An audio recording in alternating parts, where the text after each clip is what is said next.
Big companies are looking to capitalize on the power of artificial intelligence. One of those companies, of course, is HPE. Antonio Neri, the CEO of HPE, joins us really fresh off your Investor Day. Thanks for hopping on with us. We appreciate it. Thank you for having me. So what was the story regarding AI that you wanted to get across to your investor base? Well, first is an incredible market that's going to transform everything in the business and the society. And it's a market that 3 years from now is going to be a $150 billion opportunity. And HPE is uniquely positioned because today we are the supercomputing market leader with unique IP that's totally differentiated from what others can do. And the reality is that we're going to provide customers a complete solution, including the infrastructure, the software, and the services to run large-scale supercomputing that they need to use to train and tune their models. Last time we talked, you called out $1.5 billion of AI orders. How much do you have now? $3 billion. $3 billion. Yeah, so that's only in the last 2 quarters, plus some in Q2. But the reality for the balance of 2023, we have booked $3 billion in AI orders. But as you know, in the AI business, in the supercomputing business, it takes time to translate that into revenue because the revenue recognition is after you turn on the system and the customer runs the workload. So the acceptance process is longer. So when you say you have $3 billion in AI-related backlog, what are customers coming to you for? What do those orders consist of? Well, yesterday we showcased a number of unique customers, mostly are in the development of these foundational models, whether it is for weather forecasting or whether it's for large language model. One of them is a company called Recursion, which is in the pharmaceutical. There's more in the molecular docking. So think about how they use AI to find cure for diseases or vaccination. And basically what they need is a virtual private cloud solution that's an AI native architecture so they can train and retrain the model with accuracy. And so we have seen a significant uptick demand from those type of companies that they need to train their models. You and I have been talking about the rise and prominence of AI really since the start of the year. Yeah. Going back to the start of the year, what has surprised you about how things have unfolded since then as it pertains to AI? The speed by which this model get developed, right? So when you think about the first instantiation of ChatGPT, maybe it was 100 or 200 billion parameters. Now the latest version, we are talking about 1 trillion parameters. When you think about what we do as a company, we actually already trained models that look like 1 trillion parameters. Think about the Frontier system, the exascale system we deployed for the Department of Energy, the one we are completing with Aurora, which is the Argonne National Laboratory. All those they actually can support up to 60,000 GPUs and 40,000 CPUs. Think about it as a one cohesive system. You run just one workload and you retrain the model that you need to drive accuracy because ultimately it's all about accuracy and completion rate. Are things moving too fast? I think the reality is that this technology has so much potential. And I think about this technology not different than the web and the mobile transitions we went through. It's going to change everything in our life. I think the AI is moving much faster than the previous 2 cycles, whether it was the mobility access that everybody got or Web 1.0. So definitely it's moving faster than we thought. Do you view AI as an enabler of the workforce, or does it take away a worker? No, I am actually convinced it's going to be an enabler of the workforce. I think the jobs of the future will change. They have all, this generation will have to understand and learn how to use AI in their jobs. Obviously, there will be jobs that will be taken away because automation will eliminate what I call mundane type of access. But I think, it provides the ability for this generation to learn in different ways and to do more value added in their jobs. Do you think the street fully understands how AI is going to impact your business?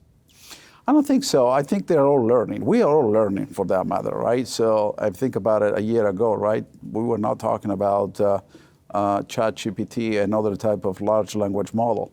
But it's not the large language model only. To me, it's the generative AI component that's going to be embedded in every application as a co-pilot of sorts or as an aid of sorts, and then ultimately make those processes way more efficient. So I think we're all learning. I think the street, in particular, trying to understand how you're going to monetize all of this, right? Because it's all great technology, but how you make money nice. for It just sounds like a really good number. Right? Yeah. But I think, like any business, right, it's gone through the cycle of adoption, then some sort of stability, and then what is the business model around. I can tell you, Hewlett Packard Enterprise is making good money when it comes to AI.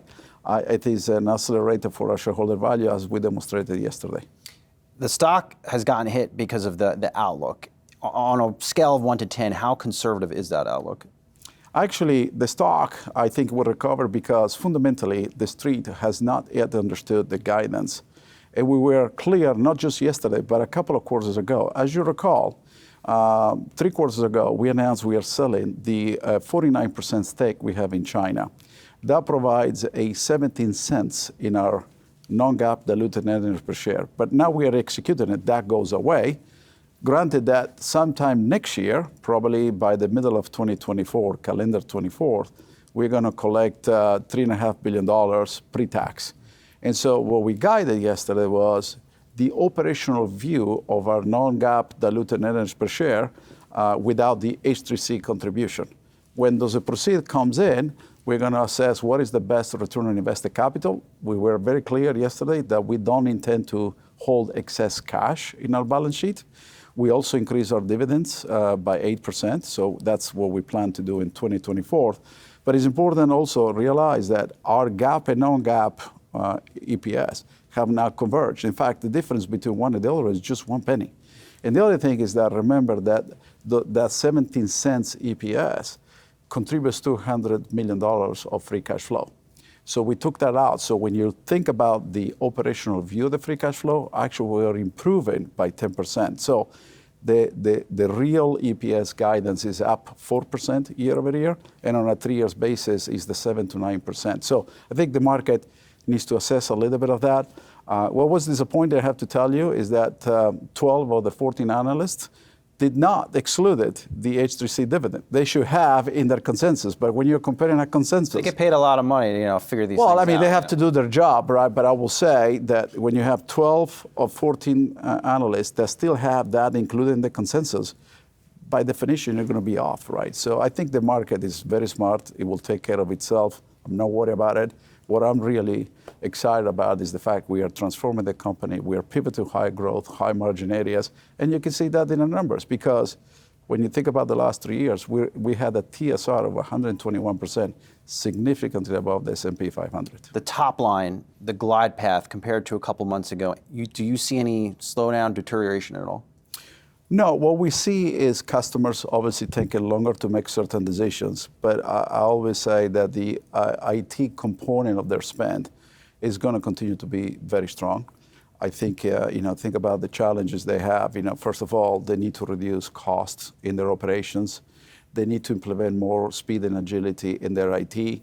They need to spend less time running IT and more time innovating on IT. Obviously, cyber is a big concern.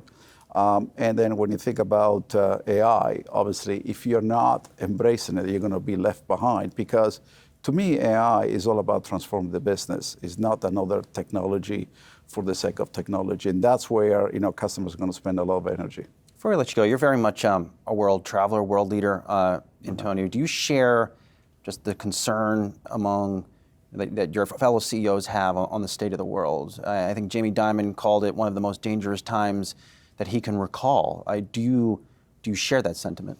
Yeah, no question. We are living very turbulent times. The situation from the geopolitical perspective is very heightened.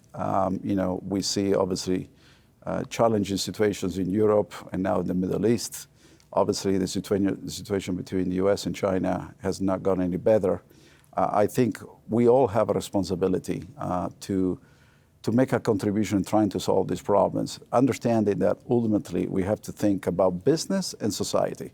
And so that's why I'm very proud of what HPE does every day, because we enable business, but also we contribute to society, which is the core of our purpose, which is to advance the way people live and work. Whether it's climate, whether it's cybersecurity, whether it's finding cures, whether it's solving some of the biggest challenges like world hunger, technology has a role to play. But definitely, it's one of the most challenging times I've seen. HPE CEO Antonio Neri, always great to get some time with you. Appreciate it.